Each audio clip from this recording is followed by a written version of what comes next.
Welcome, everyone.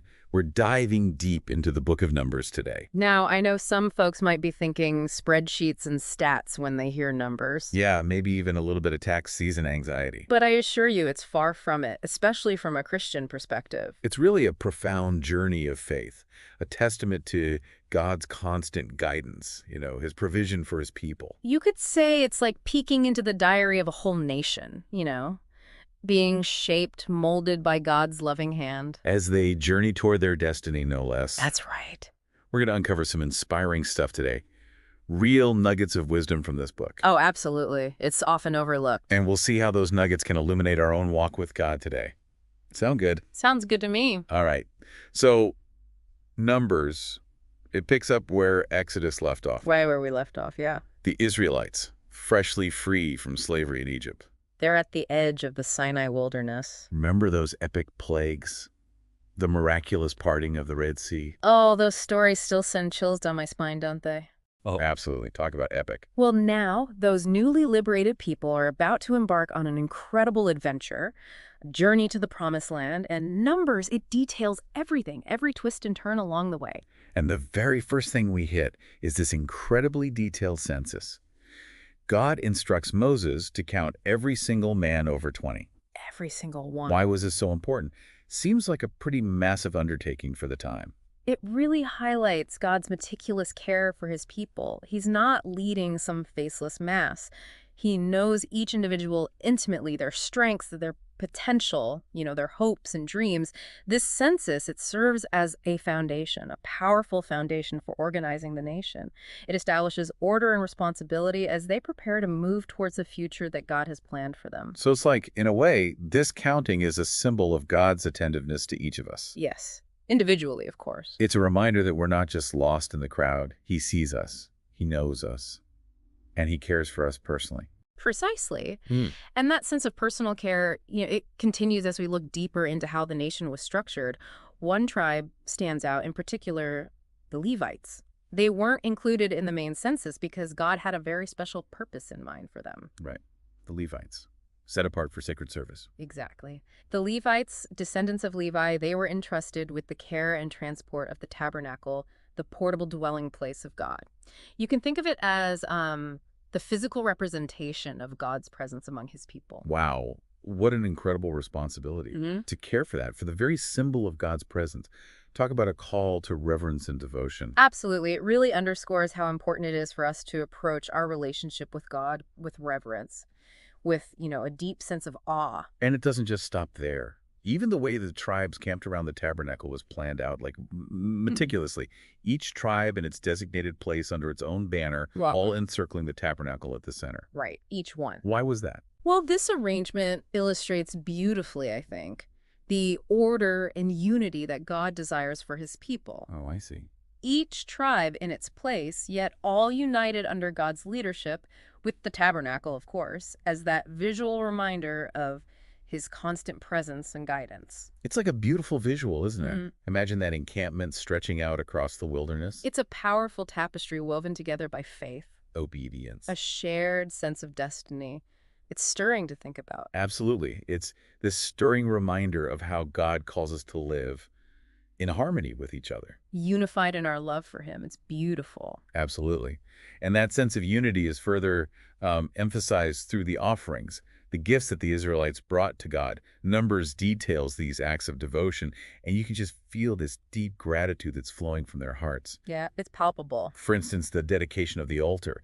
Each tribal leader presented these extravagant gifts, just pouring out their love and appreciation for God's blessings. It's pretty powerful. What a lesson for us today. It's a great lesson. Absolutely. It really teaches us the importance of giving back to God, not out of obligation, but from a heart overflowing with thankfulness. Yes. Recognizing that everything we have is a gift from him and responding with, just joyful generosity. Absolutely.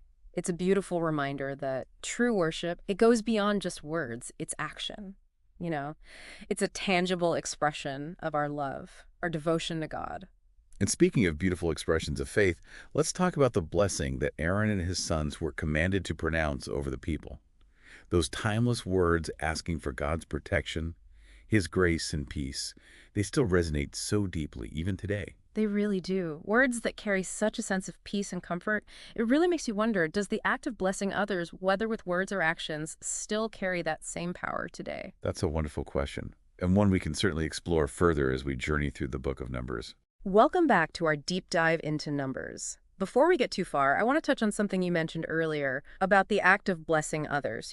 Whether that act still carries the same power today. Yeah, I was really struck by that, by how God, through Aaron, provided that specific blessing. It's powerful. It feels like such a tangible way to extend God's love and grace to others. It is. And speaking of that, of intentionality, reverence in our walk with God, this next part of Numbers really dives into those responsibilities entrusted to the Levites. It's almost like an instruction manual for how to approach those sacred duties. I love that. An instruction manual, that's a great way to put it. What do you mean? Well, Numbers 4, it outlines this meticulous care that the Levites were to handle the tabernacle and all its furnishings with.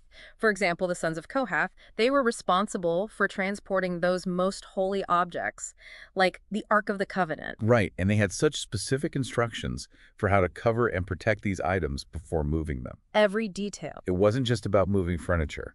No, it was about treating God's presence with the utmost respect. Oh, so much reverence. Exactly. Right. And this level of care, you see it extended to every single aspect of their service.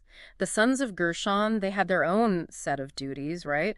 Focusing on the curtains, the coverings of the tabernacle. And then you have the sons of Merari, who were in charge of those heavier structural pieces. It sounds like a well-oiled machine. It really was. Each family with a crucial role, all highlighting how important it is to work together in harmony. It's almost like a beautifully choreographed dance. Yeah, like a dance. Each person moving with grace and precision, their contributions all blending together to create something really breathtaking. Beautiful. And what's interesting is that this attention to detail, to me, it reflects a much deeper principle. The idea that everything we do for God should be done with excellence, with intentionality, with a heart filled with that reverence. Yeah. Just as the Levites handled those sacred objects, with care, we are called to approach our service to God, whatever it may be, with that same level of devotion. That's such a powerful thought. Isn't it? It's not about just going through the motions. It's about bringing our very best. Recognizing that even what might seem mundane can actually be an act of worship when we do it with our hearts focused on God. Exactly. And this call to wholehearted service, it's not just for a select few, is it?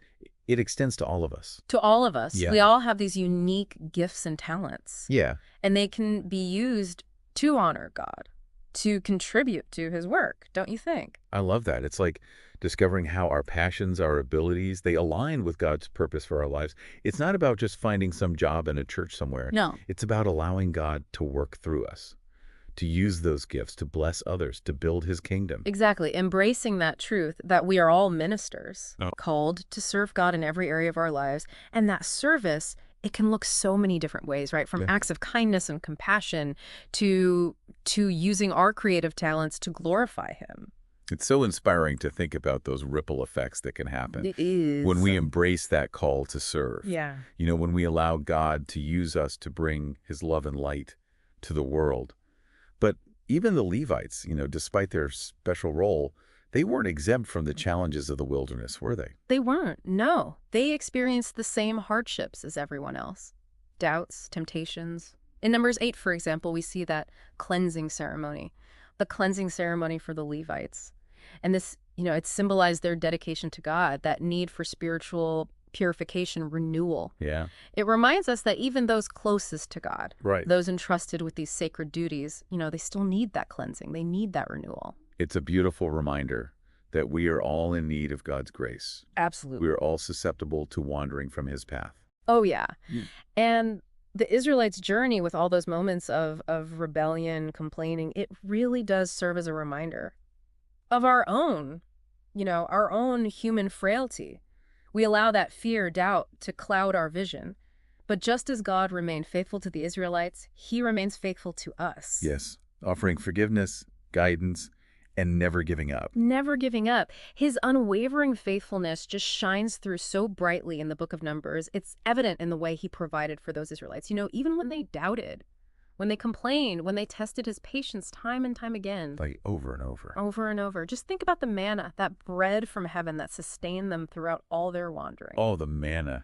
It's such a powerful symbol of God's provision, isn't it? It is. It's a reminder that even when things are uncertain, even when we can't see the way forward, God is always there, providing for us, for our needs. And it's not just physical needs either, right? No, no. God provides for our spiritual and emotional needs too, right? He gives us his word to guide us, sends the Holy Spirit to comfort us, and he surrounds us with this beautiful community of believers to support us, encourage us on our journey. Right. It's all about recognizing that true sustenance comes from God. It's so comforting. Isn't it? And, while we might grumble sometimes, like those Israelites did when things get tough, it's important to remember God always provides. And it's always in ways that are ultimately for our good, even if we don't always understand his timing. Or his methods. His methods, yeah. Speaking of remembering God's faithfulness, Numbers 9, it highlights how important it is to hold on to that truth, especially when things are tough. Yeah. And we see this so beautifully illustrated in God's instructions on how to celebrate Passover. Even if they were ritually unclean or on a journey, Right. he provides this way for them to still participate, even in those less than ideal situations. Yeah. It's like he's saying, I understand that life can be challenging, but don't let those challenges stop you from celebrating my goodness, from remembering my faithfulness. What a beautiful expression of grace and compassion. And that celebration often involved music. Oh, right. The music. Numbers 10 talks about those silver trumpets that the Israelites used to call the assembly, signal journeys, even announce those special occasions. Music played such an integral part in their worship, in their daily life. It's a powerful reminder of how music can lift our spirits, how it connects us to God, and it reminds us of his presence. I love that. Music. It just has a way of expressing those deep emotions that sometimes words just can't quite capture. They can't, can they? And it unites people, too. Oh, yeah. Across cultures. Across generations. Yeah. It's like this universal language that speaks to the core of who we are. Absolutely. And just as that music unified, inspired those Israelites, it can do the same for us today. Oh, yeah. Whether we're singing hymns in church or listening to worship music during our quiet time, or even just enjoying the sounds of nature, music has this power to draw us closer to him. It does. And as we continue on in Numbers, we're going to see even more of God's faithfulness. Shining through the struggles, we'll see stories of rebellion, redemption, faithfulness, forgiveness. They all point us to the heart of God who loves us unconditionally, never gives up on us. Never gives up on us. Never. Before we move on to those stories, I'd love to hear what's resonating most with you from what we've discussed about the Levites and about God's provision. Oh, that's a great question. What about you? What's standing out to you? What's really speaking to your heart? It's amazing how Numbers just reveals these intricate details about, the Israelites' journey. We've seen their faith, their struggles, God's constant provision. But it seems like even with all of that, there were still moments of doubt, discord. That's right. And it's a reminder that even with those blessings and miracles, human nature can, it can still lead to those moments of weakness. Numbers 12, for instance, recounts a pretty challenging episode involving Moses' siblings, Aaron and Miriam. Oh, yes. Yeah. The story where they questioned Moses' leadership, that must have been so tough for everyone involved. It was. It highlights how jealousy and pride can just creep in and disrupt those closest relationships. Miriam and Aaron, they challenge Moses' authority. Maybe they're feeling a little inadequate or, making comparisons. But, they suggest that God speaks through them, too. It's like a classic example of comparison. Right. Stealing our joy, leading to all that negativity. It's so easy to look at other people's successes, their positions, and feel like we're lacking something. But that just breeds discontent. Resentment. Exactly. And it's so vital to remember that God has a unique plan for each of us. Comparing ourselves to others, it distracts us. It keeps us from fulfilling that purpose that he has for us. So really, this story about Miriam and Aaron, it's like this cautionary tale, urging us to guard our hearts, right, against jealousy, to really embrace a spirit of humility, celebrating the gifts and callings of others. Absolutely. And God's response to their challenge is worth noting, too. He affirms Moses' position as his chosen leader, emphasizes that he speaks to Moses directly, clearly, underscores the importance of respecting that authority that God has placed in our lives. It's a great point. It reminds me of how God has established this order. And, while we're all equal in his eyes, He has given certain individuals that responsibility of leadership. And we see this not only in our spiritual leaders, but in our families, Yeah, communities, yeah, even in government. that's right. Romans 13.1 reminds us that all authority comes from God. And it's powerful, that call to approach those in authority with respect, even when we don't agree. It's about trusting that God has placed those individuals in those positions for a reason Mm. and to honor his design, Yeah. for order, structure. And that theme of obedience and trust, it's woven throughout the whole book. It is. It becomes even more prominent, I think, in Numbers 13 and 14. As those Israelites stand ready to enter the promised land, God tells Moses to send 12 spies to scout out the land, to really assess it, the resources, the inhabitants, the strength of the people. Right. To gather all that intel, Right. prepare for the blessings that awaited them. But things kind of took a turn when the spies came back, didn't they? They did. While all 12 spies acknowledged that richness and abundance of the land, 10 of them came back with this really discouraging report, emphasizing the challenges, the dangers. They focused on those fortified cities, the people who seemed like giants. They just let fear overshadow their faith. It's like they completely forgot those miracles Right. that God had performed, the Yeah. parting of the Red Sea, the manna. Like it all just faded away in the face of fear. Their report, it just highlights how dangerous it is to focus on obstacles rather than on God's promises. And it reminds us that our perspective, it can have a huge impact on our faith and our ability to move forward in God's plan. It's so true. When we allow fear to take root, it can distort our vision and even make the smallest challenges seem so insurmountable.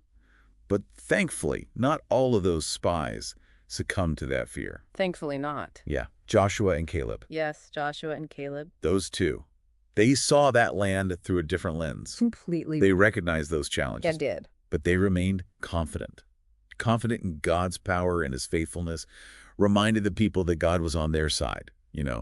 Victory was a sure thing, Their faith is just so inspiring. isn't it? Yeah. In the face of doubt, they stand firm. They truly believe that God would fulfill his promises no matter what obstacles lay ahead. It's like this powerful reminder that we're called to be people of faith, to encourage those around us, to point them towards God's goodness, his power. That's what it means to be the light, to choose faith over fear, especially when things feel impossible. Their example, it's powerful. Unfortunately, those Israelites as a whole, they chose to listen to the majority. They let fear and doubt take over. And as a consequence, God declared that the entire generation that grumbled against him would not see that promised land. It's a reminder, a very sobering reminder of the consequences of unbelief. Yeah. It shows how crucial it is to cultivate a heart that trusts in God, no matter what. No matter what, but even in those moments of judgment, God's grace shines through. He spared Joshua and Caleb, right? He let them enter the promised land as a testament to their faith. It's mercy. And it's that beautiful reminder that God never abandons those who trust in him. What a beautiful picture of God's faithfulness and his unwavering love. It is. And even as he disciplines, he's still guiding, instructing. Numbers 15, it talks about the various offerings, sacrifices, emphasizing the importance of staying connected to God through worship and obedience. Yes. It demonstrates his desire, that desire for a relationship with his people, even when they've strayed. And to me, it's a picture of grace, of patience, a reminder that he always gives us a way back to him. It's like he's saying, even when you make mistakes, even when you turn away from me, I'm here, I'm waiting, I'm ready to forgive, to restore, to walk with you again. And that path back, that path to restoration, it often means we need to recognize where we fall short. It means seeking that reconciliation. Right. Numbers 5 deals with the law of jealousies. It provides a ritual for dealing with suspected infidelity. It really highlights the importance of honesty, repentance, the pursuit of justice, within relationships. It's a reminder that our actions have consequences, not only for ourselves, but for those around us. Yeah. It also shows us how God desires healing, Yeah. wholeness, especially in our relationships. Absolutely. And speaking of relationships, Numbers 36 addresses a very specific situation. It talks about inheritance laws, preserving those tribal boundaries. And while it might seem like a minor thing, it really underscores the importance of respecting God's order, of seeking his wisdom in everything, even things that have to do with family or possessions. It's fascinating how God cares about every single aspect of our lives. He has a plan. He provides guidance, instruction For everything. for every situation. And woven through it all, through those laws and instructions, we are reminded Mm. of God's love, Mm. of his provision. Numbers emphasizes the blessings that come with obedience and, the consequences of that rebellion. It's like a parent. A loving parent who sets those boundaries provides guidance, always with the goal of protecting us, nurturing us. That's a beautiful way to put it. It paints such a clear picture of God's heart for his people, a heart filled with love, compassion, and that deep, deep desire for us to experience the fullness of life that he has for us. The book of Numbers, it's often overlooked, but it's truly a treasure. It's wisdom, guidance. It's a story of a God who loves deeply, who guides patiently, remains faithful, even when we stumble. It's a message that offers hope, encouragement for us today. As we navigate our own wilderness experiences, wrapping up this deep dive, I'm just left with this sense of awe for God's faithfulness, Yeah. for his intricate care for his people. Me too. It's been a joy really unpacking these truths with you, and I hope our listeners are leaving with a deeper understanding, of God's heart, that renewed commitment to walk in faith and obedience, knowing he's always there with them. Thank you so much for joining us on this incredible journey through Numbers. We hope these insights have encouraged you, challenged you to deepen your walk with God. Until next time, may you be blessed with peace, grace, and a heart overflowing with his love.